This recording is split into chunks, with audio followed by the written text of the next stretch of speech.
Cities are fascinating ecosystems.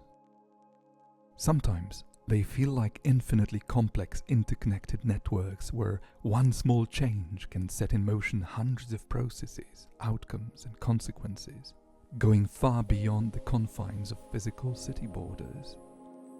Call it the butterfly effect if you like. And sometimes, paradoxically enough, they feel like the most intuitive, intimate environment you can think of. The ultimate user-friendly interface. One that you instantly want to feel part of, at a very deep, instinctive level. Every time we experience this kind of urban intimacy, we tend to use metaphors like energy, buzz, or vibes, somewhere between the usual fast-paced urban lifestyle and the more aspirational slow life well-being catalogue that we now feel should be part of every great destination. Kraków is primarily a historical city, one of the very first UNESCO World Heritage Sites in the world.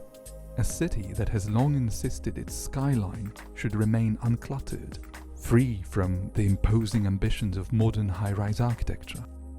And yet, the last 3 decades of its centuries-long evolution have shown that its destiny is a lot more complex than that.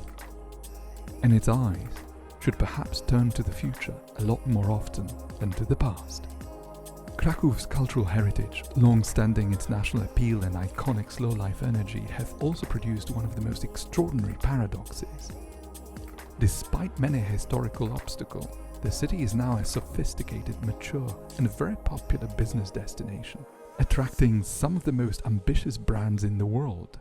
Working closely with universities, culture centers, conference formats, city and region authorities, Kraków is now a promising blend of startup technology, robotics, IT and business services comprising well over 10% of the city's population.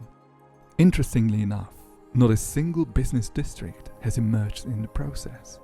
All those companies understood early on which part of the many diverse city identities they wanted to be part of, where to set up their offices, why, and how to best reflect their values, ambitions, and goals in doing so. Today, Krakow's international business landscape is not only very diverse. In addition to heritage office spaces and old town locations, dozens of state-of-the-art office buildings have been added to the city landscape, amounting to well over 1 million square meters of modern office space.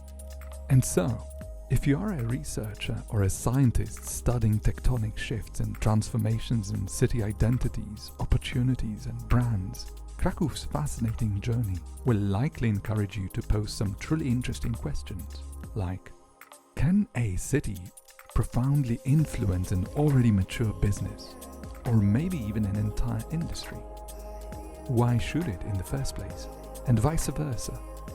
Can a single brand or an entire industry create new, powerful opportunities for a city like Kraków?